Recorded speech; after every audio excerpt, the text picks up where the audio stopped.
Selamat sahabat, Bapak Ibu, Saudara-saudara umat Tuhan di mana saja pun Anda berada. Bahagia kami boleh bersama-sama ibadah pada sabat ini. Dan waktu yang indah yang Tuhan berikan, kita akan diskusi Alkitab melalui pelajaran sekolah sabat. Nah Bapak Ibu, sabat yang lalu, sabat pertama di triwulan yang kedua, kita belajar Alkitab melalui pelajaran sekolah sabat, yaitu keunikan Alkitab. Mungkin sedikit review, saya ingin menyampaikan sabat yang lalu, keunikan Alkitab, di mana Alkitab itu terdiri dari 30% nubuatan dan tulisan kenabian.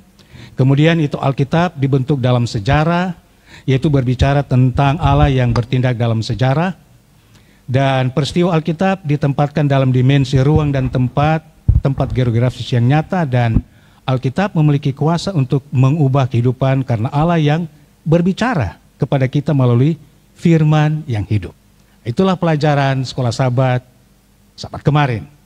Sabat ini topik yang baru, yaitu asal mula dan sifat Alkitab.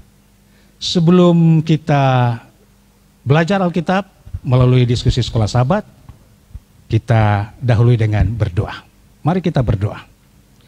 Tuhan Allah, Bapa kami dalam surga, Allah yang kami sembah, kami bersyukur sabat ini kami mau mempelajari firman-Mu melalui diskusi sekolah sabat.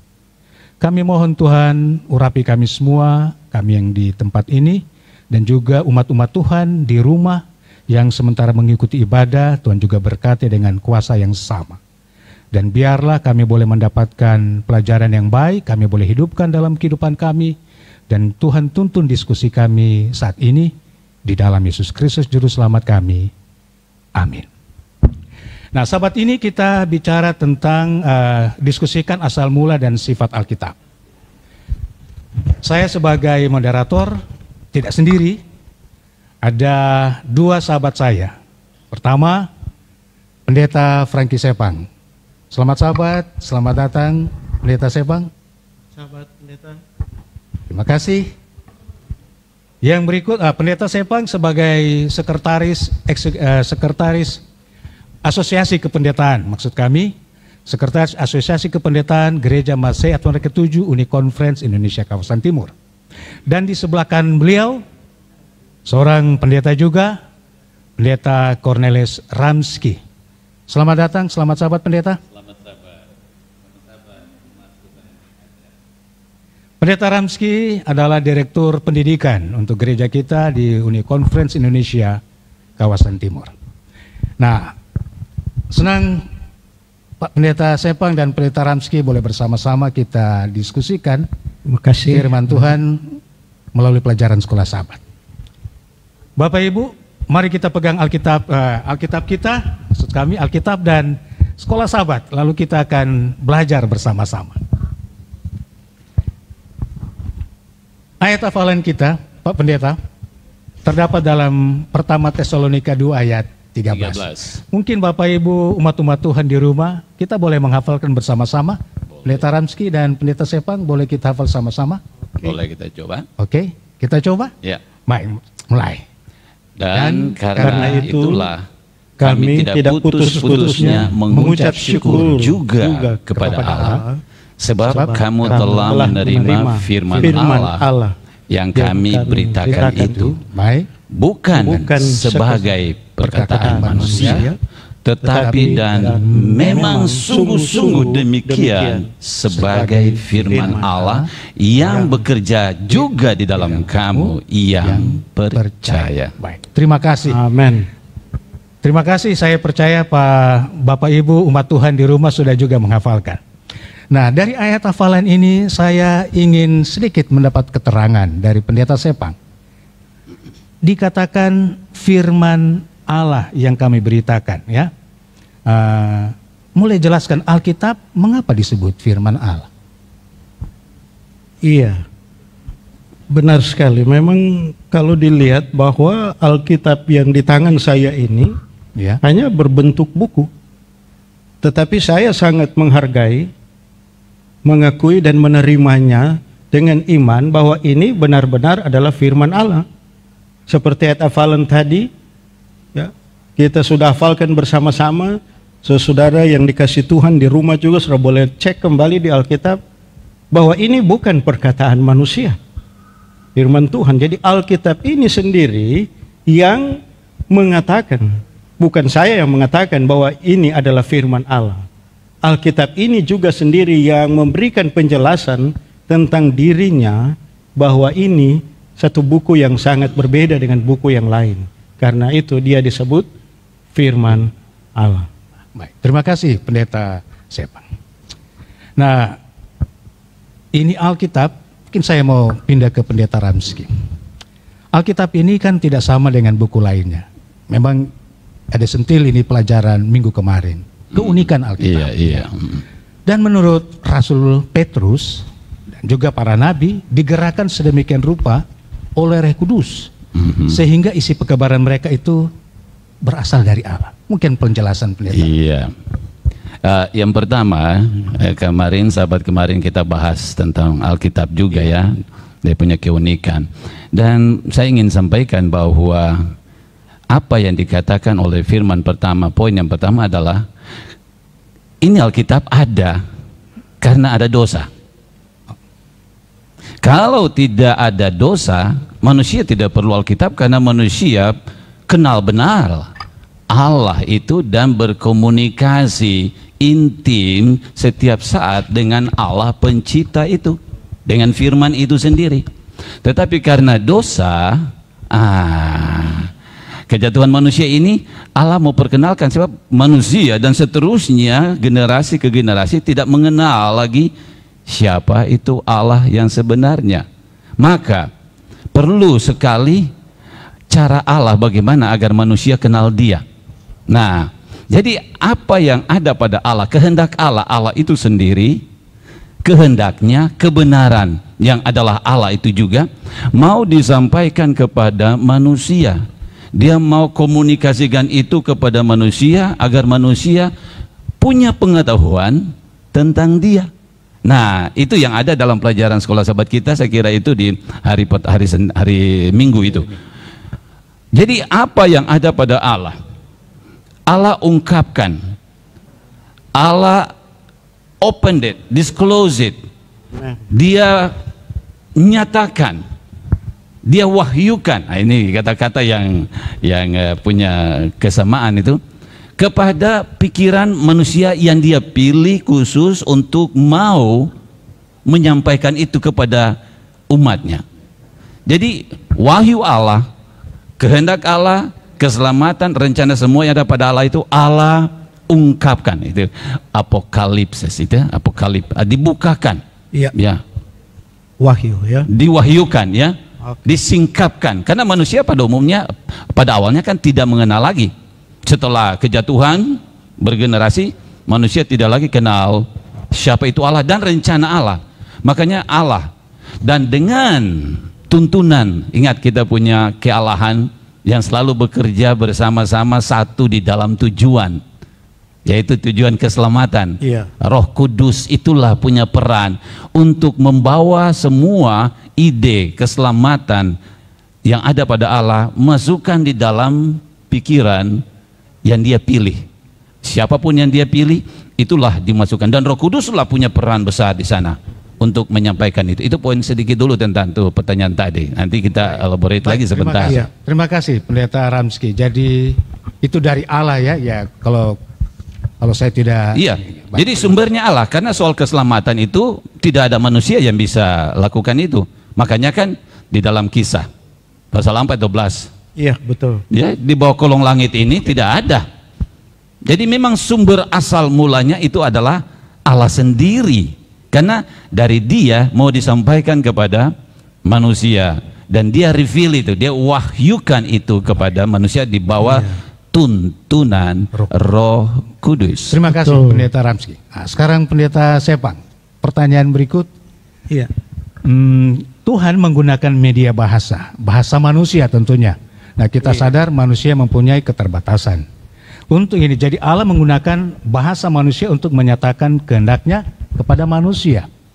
Nah, wahyu Allah ini menjadi dapat dituliskan karena dengan bahasa manusia. Pendeta boleh jelaskan? Iya, terima kasih. Sebelum saya masuk ke sana, apa yang Pendeta Ramski sudah jelaskan tadi memang sangat benar. Alkitab juga menyebutkan itu. Jadi wahyu ini satu pengungkapan, ya, pernyataan yang tadinya kita tidak mengerti, tetapi karena kecintaan Allah mau menjangkau manusia, Dia ingin menyatakan kehendaknya sehingga kita boleh mengerti apa maksud Tuhan. Itu maksudnya ada Alkitab yang sudah dengan kata lain, Alkitab ini juga adalah otoritas dari Allah. Ada wewenang dari Allah diberikan. Dia autornya, dia autor, dia penulis, dialah yang pertama, sumbernya dia. Betul. Jadi sumber utama, autor utama, penulis utama sesungguhnya adalah Allah. Iya. Tapi dia mau sampaikan kepada manusia. Dia gunakan manusia, dia wahyukan itu. Iya. Sekarang medianya, apa yang pendeta katakan tadi, ya, bagaimana Tuhan menggunakan media manusia, dan Alkitab juga sendiri yang mengajarkan. Saudara lihat dalam buku 2 Timotius itu bahwa Dia harus menggunakan media manusia untuk menyatakan kehendaknya kepada kita manusia. Karena kita ini manusia yang terbatas, penuh dengan kelemahan dosa. Saudara, kita tidak bisa secara langsung untuk datang bertemu dengan Dia. Itulah sebabnya ada orangnya, ada nabinya, ya, ada medianya yang Dia pakai sebagai manusia untuk menjangkau kita, sehingga kita boleh memahami rencana Allah dengan pengertian kita, bahkan dengan bahasa kita sendiri. Itulah sebabnya Alkitab ini juga bukan bahasa ilahi, walaupun ada otoritas ilahi, tapi ketika Dia memberikan media, menggunakan manusia menjadi medianya untuk memberikan inspirasi kepada manusia, nah, disitulah kita bisa memahami kehendak Allah. Dan Nabi ini mengungkapkannya dengan bahasa-bahasa manusia yang mudah untuk kita mengerti. Sebab saya bisa bayangkan kalau pakai bahasa malaikat atau bahasa yang kita tidak mengerti, apa maksudnya Alkitab ini? Untuk apa saya baca-baca kalau saya sendiri tidak memahami dengan bahasa saya? Ya, saya pikir tidak ada manfaatnya, kan? Ya kan? Makanya ketika ini diberikan kepada manusia, diungkapkan semua program rencana Allah seperti yang disampaikan tadi oleh Pendeta Ramski, Alkitab ini akan jadi sangat bermanfaat. Ya, sangat bermanfaat. 2 Timotius 3 ayat 16 untuk mengajar, mendidik, menyatakan kesalahan. Luar biasa, saya sangat mencintai Pendeta Alkitab ini. Luar biasa Tuhan dengan kecintaannya untuk menjangkau kita orang berdosa. Sangat luar biasa. Saya menjadikan ini adalah satu buku yang sangat istimewa. Benar-benar dalam hidup saya mau berusaha setiap hari untuk membaca Alkitab ini. Baik, terima kasih Pendeta. Mungkin saya baca melengkapi di pelajaran hari Senin itu di bawah itu Alfa Omega jilid 8 halaman 7. Iya. Saudara-saudara yang punya buku Sekolah Sahabat, saudara lihat itu di hari Senin paling bawah. Alkitab menunjuk kepada Allah sebagai pengarangnya, autor, namun ditulis oleh tangan manusia, ya, bukan Allah pegang tuh tangan, tapi dituntun oleh Roh Kudus. Terdapatnya berbagai pola penulisan dalam kitab-kitab yang berbeda, menunjukkan karakteristik beberapa penulis. Kebenaran yang dibukakan, itu kebenaran yang diwahyukan, ya, yang disingkapkan, semuanya adalah diilhamkan Allah. Amin. Ya. Baik, Pendeta Ramski. Namun diungkapkan dalam kata-kata manusia. Nah, tadi Pendeta sebutkan diwahyukan. Mungkin boleh jelaskan ini, wahyu dan inspirasi, revelation dan inspiration. Iya, jadi kalau kita ringkas nih keterangan-keterangan tadi dalam dua kata tersebut. Iya. Sesuatu yang Allah miliki mau diberikan kepada manusia, Allah wahyukan, Allah bukakan, Allah singkapkan. kita tidak lepas dari pekerjaan Roh Kudus semua ini ya, terus ya. Roh itu dia akan bekerja dari Allah reveal kepada manusia yang Allah sudah pilih. Ini rencana keselamatan, ini saya, ini kasih saya, ini kemurahan Allah. Allah berikan, Allah wahyukan kepada pikiran manusia yang dituntun oleh roh yang sama, ya. Kemudian manusia itu sendiri dituntun oleh roh, di-inspire, ya kalau di dalam bahasa itu dia menggunakan Allah menghembuskan. Jadi dia seperti menghembuskan, dan dengan tangan manusia itu sendiri dituntun oleh Roh Kudus, dia menulis yang Allah sudah taruh di dalam dia punya pikiran, pekabaran, rancangan, kehendak Allah. Jadi diwahyukan, manusia tidak tahu, Allah mau kasih tahu. Allah buka, dan Allah minta manusia tulis, dia tuntun dengan kuasanya, rohnya. Itu yang disebut dengan wahyu ya. Iya, wahyu yaitu Allah buka, Allah berikan, Allah reveal, kemudian kuasa yang sama menuntun itu si penerima untuk menulis. Di-inspire. Jadi tangan manusia, bahasa manusia, dengan kondisi yang ada, pengetahuan dia, dia punya kepribadian, roh Allah tuntun dia menuliskan. Itulah diinspirasikan. Iya, Pendeta Waworuntu. Memang 2 Timotius 3 ayat 16 katakannya. Iya. Segala tulisan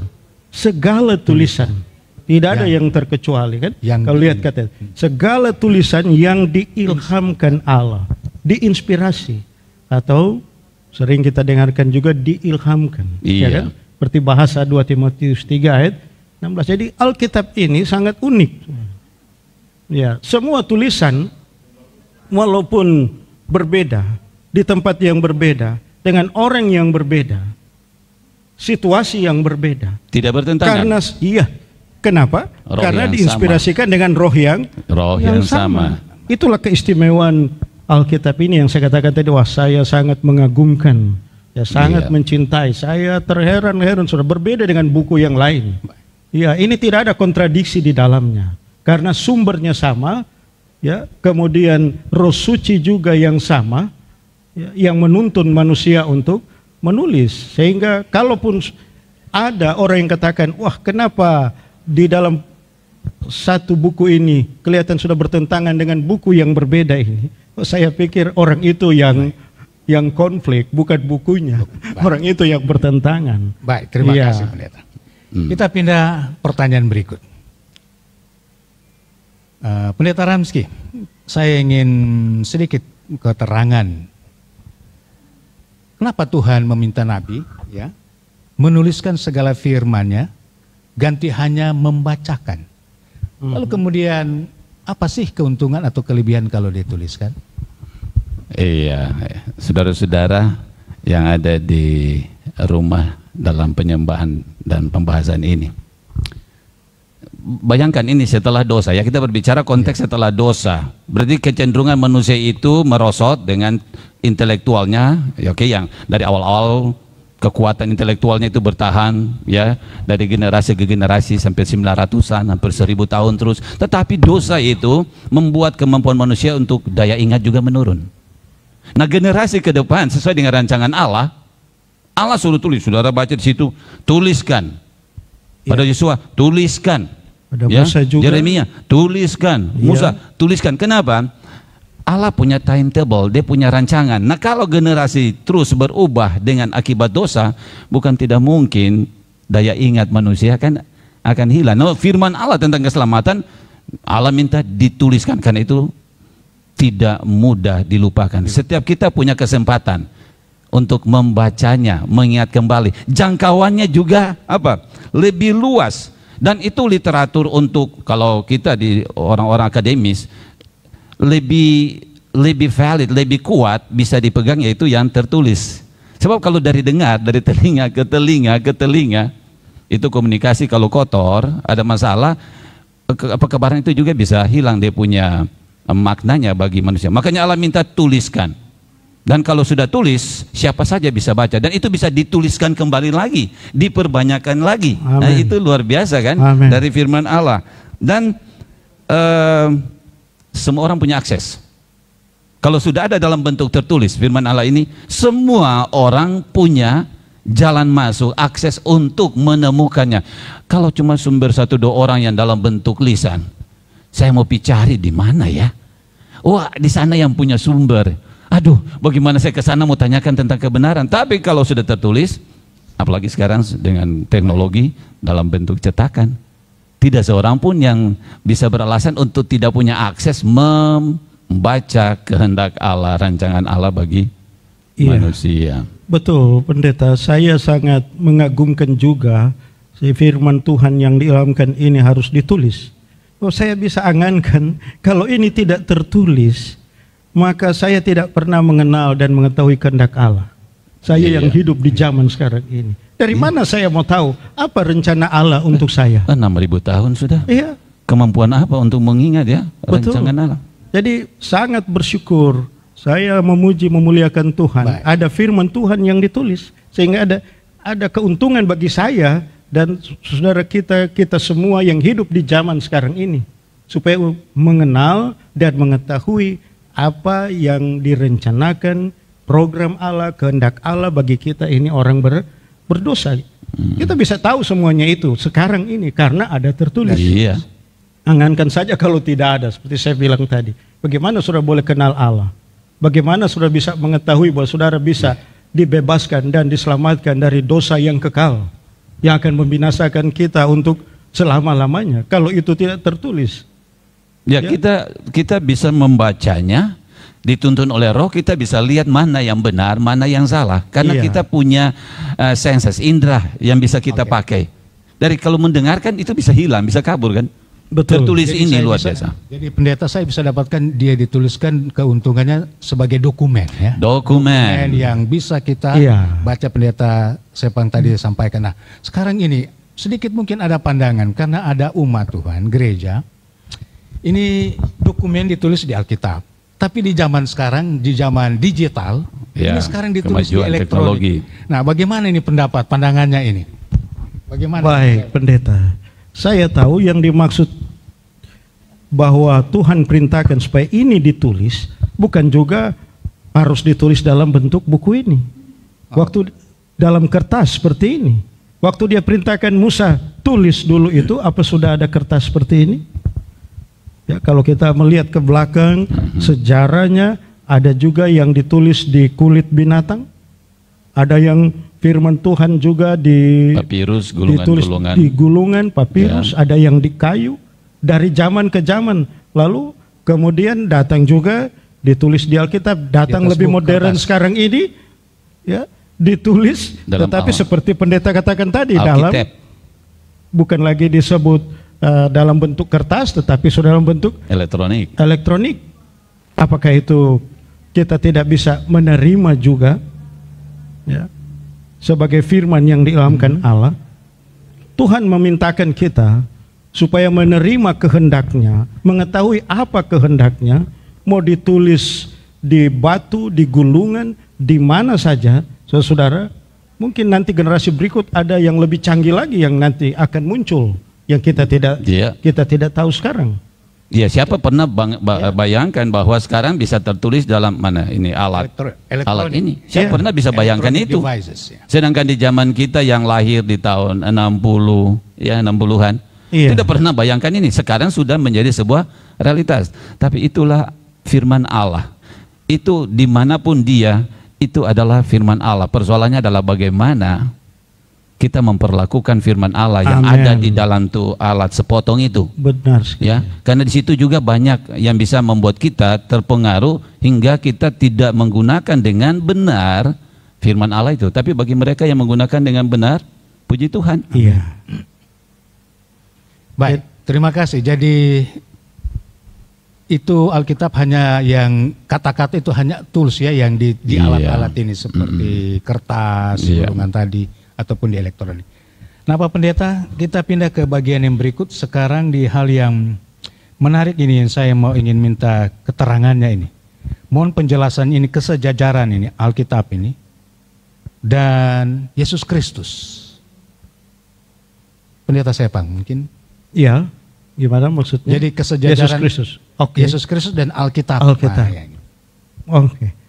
Baik, kalau kita lihat dalam pelajaran sekolah Sabat ini, khususnya pelajaran hari Rabu itu ya, kesejaran atau persamaan ya antara Kristus dan Alkitab.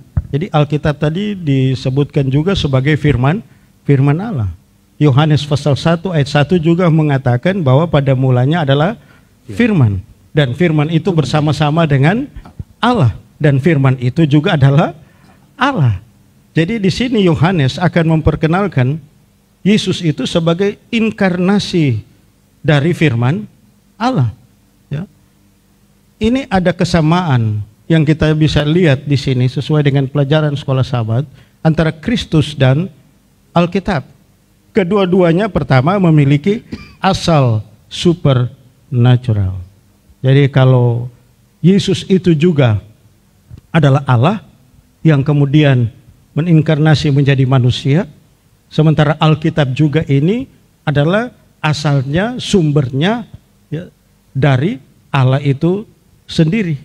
Ya, jadi dua-duanya punya persamaan. Kedua-dua juga memiliki persamaan, yaitu menggabungkan antara keilahian dan manusia. Ya. Yesus itu ilahi, kealahan, lalu kemudian menjelma menjadi manusia. Alkitab juga itu adalah sumber ilahi dari Allah, kemudian diberikan kepada manusia melalui media juga manusia. Lalu kemudian Alkitab ini karyanya, kedua-duanya baik Alkitab atau Yesus, karyanya mencakup untuk seluruh umat manusia. Yesus datang, tujuan ada dia di dunia ini untuk menjangkau seluruh manusia. Alkitab juga diberikan tadi, sudah dijelaskan tadi, sebagai wahyu, diungkapkan, ya, dibukakan semua program dan rencana Allah kepada manusia, supaya manusia boleh mengetahui segala kehendak Allah, kecintaan Allah, apa yang dimaksud dengan rencana Allah. Ya, itu banyak juga persamaan yang lain yang kita boleh dapat. Ada juga perbedaan, ya. Tentunya ada perbedaan. Alkitab ini bukan penjelmaan Allah. Itu yang kita perlu ingat. Dan juga tidak dapat disembah seperti kita menyembah Allah. Alkitab ini hanya diberikan untuk bersaksi tentang Yesus sendiri, tentang Allah itu sendiri, siapa Allah itu sendiri. Ya. Lalu kemudian Allah itu, Tuhan sendiri itu bukan buku seperti ini, Alkitab. Nah, itulah perbedaan juga yang kita boleh lihat. Dan saudara, ini satu hal yang sangat unik sebetulnya, yang kita lihat tujuan daripada Allah, Yesus menjelma menjadi manusia, ya, dengan adanya Alkitab juga. Saya dapati tujuan semuanya ini adalah untuk kepentingan kita manusia, supaya kita boleh mengenal Dia, kita boleh mendapat kekuatan, kita boleh mendapat keselamatan dari waktu ke waktu, dari budaya ke budaya, dari tempat yang berbeda. Saudara, seperti sudah dibahas tadi, tidak sama, banyak penulisnya di tempat yang berbeda, orang yang berbeda, tapi satu sumber, Roh Kudus yang memberikan inspirasi itu tidak bertentangan. Walaupun berbeda tempat, berbeda tahun, berbeda kebudayaan, karena tujuannya untuk keselamatan manusia, saudara, itu sangat indah. Tidak ada kontradiksi, semua untuk tujuan keselamatan bagi kita manusia. Iya, di hari Rabu itu menarik. Terima kasih Pendeta Sepang, cukup jelas. Saya hanya ingin baca supaya umat juga bisa ada satu kepastian di buku. Di paragraf 1, 2, paragraf ketiga, ya. Ketika Allah menyatakan dirinya, dia turun ke tingkat manusia. Sifat kemanusiaan Yesus menunjukkan semua tanda-tanda kelemahan manusia dan dampak dari kemerosotan yang terjadi selama berapa tahun? 4.000 tahun. Iya. Ya. Tapi apa? Dia tidak berdosa. Amin. Firman yang menjadi manusia, hidup di lingkungan manusia berdosa, ya. Tapi firman itu tidak berdosa. Alkitab yang adalah firman yang dituliskan, ya, menyatakan tentang Kristus yang menjelma manusia, yang adalah hidup dan tidak pernah berdosa itu, siapa dia, pencipta dan penebus, adalah penting bagi saudara dan saya untuk melihat bahwa Kristus dan Alkitab itu sejajar. Ya, jangan kita anggap enteng, anggap remeh. Iya. Ya, ini buku ini. Karena kita tidak pahami siapa dia benar dan bagaimana kita jadinya di besok hari kalau kita tidak dekat dengan firman yang dituliskan. Amin. Baik, terima kasih. Kita sudah bicara tadi Wahyu, sejajar, tapi ada satu faktor mungkin yang tidak kalah penting. Bicara tentang iman. Nah, bagaimana pendeta Sopak untuk menerimanya ini dengan iman? Ya, ini juga keunikan untuk kita semua.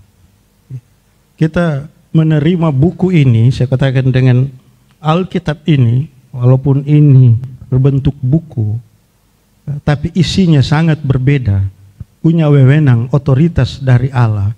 Seperti saya bilang tadi di awal, ini berbeda dengan buku-buku yang lain. Maka untuk menerima ini, kita juga harus menerima dengan iman. Kalau saudara mau buktikan menerima Alkitab ini dengan ilmu pengetahuan, dengan sains yang ada sekarang, itu tidak akan mungkin akan terjadi. Hanya dengan iman saja. Ya. Saya kasih contoh. Dalam kitab Kejadian, menceritakan tentang ketika manusia diciptakan, Tuhan bentuk itu dari debu tanah. Kemudian dia menghembuskan nafas hidup, lalu menjadilah makhluk hidup atau manusia yang hidup. Secara sains, tidak mungkin. Apa ada penemuan sekarang manusia boleh dibuat dari debu tanah, lalu kemudian menjadi makhluk hidup? Ataupun jangankan manusia, kembang saja, atau bunga yang ada, kecuali kembang bunga plastik yang kita bisa lihat sini. Tapi kalau kembangnya ini, apakah itu bisa ilmu pengetahuan manusia bisa membuktikan dan membuatnya itu? Dari kecuali, yang tidak ada. Iya. Dari yang tidak ada menjadi ada. Nah, itu dia. Itulah sebabnya saya harus menerima firman Tuhan ini, Alkitab ini, dengan iman kepada Tuhan. Iya, iman. Iman itu prasyarat. Prasyarat kita untuk mendekatkan diri kita kepada pengarang utama itu. Amin. Yang mewahyukan dan menginspirasikan. Benar. Ini. Benar. Iman itu prasyarat kita. Sebab kalau tanpa iman tidak seorang pun berkenan kepada Allah. Bagaimana saya pahami yang penuh dengan akal manusia sukar untuk mau memahami sorga, penciptaan, rancangan keselamatan kalau bukan iman. Iman itu adalah sebuah confidence, kepercayaan hati dan pikiran, dan it's a gift. Iman sesungguhnya adalah pemberian Allah bagi kita. Kalau saudara pelajari itu adalah pemberian Allah yang kita sudah lihat di dalam pelajaran hari Kamis. Ya, dia itu merupakan kepercayaan kita kepada, yaitu kita punya pikiran dan kita punya hati kepada cara Allah yang menuntun kita untuk bertindak sesuai dengan kehendaknya. Jadi tanpa iman kita tidak bisa memahami rancangan ilahi untuk keselamatan kita. Kita hanya bisa terima dengan apa? Iman. Dengan iman. Hal-hal yang tidak mungkin, itulah iman di sana. Ya, Ibrani 11 ayat 1. Itu memang iman itu sangat penting, tapi janganlah kita seringkali ini kata iman sendiri seringkali sudah disalahgunakan. Ya. Iman tanda kutip, ya. Presumption. Dipikir beriman tetapi tidak beriman. Sebab kalau saya punya iman dan iman itu adalah pemberian Allah kepada saya, kata Paulus, untuk menerima kasih karunia, maka saya pasti akan dituntun oleh roh yang sama yang mewahyukan, roh yang sama yang menginspirasikan untuk menulis, roh yang sama yang akan menuntun saya untuk menerima pewahyuan itu. Betul. Itulah prasyarat yang dibutuhkan. Dengan iman itu sangat penting. Baik, terima kasih. Kita sudah tiba di akhir diskusi. Melihat karena sudah di iman, sebelum kita menutup, mungkin ada kalimat-kalimat dari Pendeta Sepang, lalu Pendeta Ramski sebelum kita mengakhiri diskusi pada kesempatan ini. Ya, jadi Alkitab ini adalah revelation. Ya, saya pakai saja kata wahyu yang diungkapkan, dibukakan kepada kita semua rencana Allah. Karena kita manusia yang terbatas, kita tidak bisa memahami akan apa semua rencana program Allah, tapi dengan kecintaan Tuhan berikan rencananya kepada kita melalui manusia dengan bahasa kita, membuat kita untuk mengerti. Jadi dengan adanya ini, sebetulnya pertama, saya betul-betul sangat mengasihi Tuhan kita. Saya mengagungkan Dia. Saya memuliakan Dia. Luar biasa bagaimana kecintaan Tuhan untuk menjangkau saya, orang berdosa. Amen. Sampai Dia memberikan Alkitab. Jadi saya mau berkomitmen untuk tetap mencintai Tuhan dengan setia belajar firman Tuhan. Terima kasih. Namun di dalam proses mempelajari firman Tuhan, Pendeta, saya akan berusaha untuk membawa diri saya kepada Alkitab ini di dalam mempelajari maupun menafsirkan Alkitab. Saya tidak mencari ayat-ayat Alkitab, firman ini untuk disesuaikan dengan diri saya. Itu berarti saya akan hanya kutip saja sepotong-potong, mana yang saya suka, itu yang saya ambil. Jadi dengan segala kerendahan hati, karena ini ada wewenang otoritas Allah, saya akan merendahkan diri saya, membuka hati saya untuk disesuaikan sesuai dengan firman Tuhan. Bukan firman Tuhan yang harus sesuai dengan saya. Itu komitmen yang saya mau ambil di saat saya menerima Alkitab ini dengan iman. Saya akan lebih mengasihi Tuhan, mencintai Dia, dan akan mempelajari firman Tuhan ini seterusnya, ya, sampai mana Tuhan kehendaki saya hidup di atas dunia ini, dan berusaha untuk terus menyelaraskan hidup saya sesuai dengan ajaran dari firman Tuhan. Pendeta Ramski. Ya, bagi umat Tuhan adalah perlu kita untuk membaharui komitmen kita seperti Joshua. Komitmen perlu dibaharui karena ini hidup. Dan di dunia pendidikan seringkali saya sampaikan buat teman-teman, anak-anak murid, guru-guru, kita pakai istilah NBNB. No Bible, no breakfast. Tidak baca Alkitab, tidak renungkan, tidak dulu pelajari firman Allah, tidak boleh breakfast, tidak boleh sarapan. Sebelum tidur, no Bible, no bed. Betul. Sebelum dengan firman Tuhan dulu, tidak boleh tidur. Karena itulah kekuatan kita, itulah nafas hidup kita, dan dengan iman kita akan berjalan sesuai dengan rancangan Sang Penyelamat itu. Amen. Baik, terima kasih. Kalimat-kalimat terakhir, izinkan saya untuk mengakhiri dengan, bolehkah saya berikan kesimpulan dari diskusi kita pada kesempatan Pendeta Sepang? Boleh? Silakan. Pendeta Ramski. Baik, Bapak Ibu, pemahaman kita tentang proses wahyu dan inspirasi sangat penting untuk pendekatan kita terhadap firman Allah.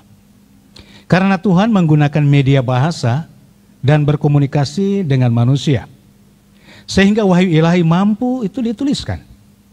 Roh Kudus memungkinkan para penulis Alkitab untuk dengan setia dan tekun berkomitmen menulis apa yang telah Dia ungkapkan kepada mereka. Nah, inspirasi ilahi ini memberi Alkitab otoritas ilahi dan menjamin kesatuan yang kita temukan di dalam Alkitab dari buku Kejadian sampai buku Wahyu.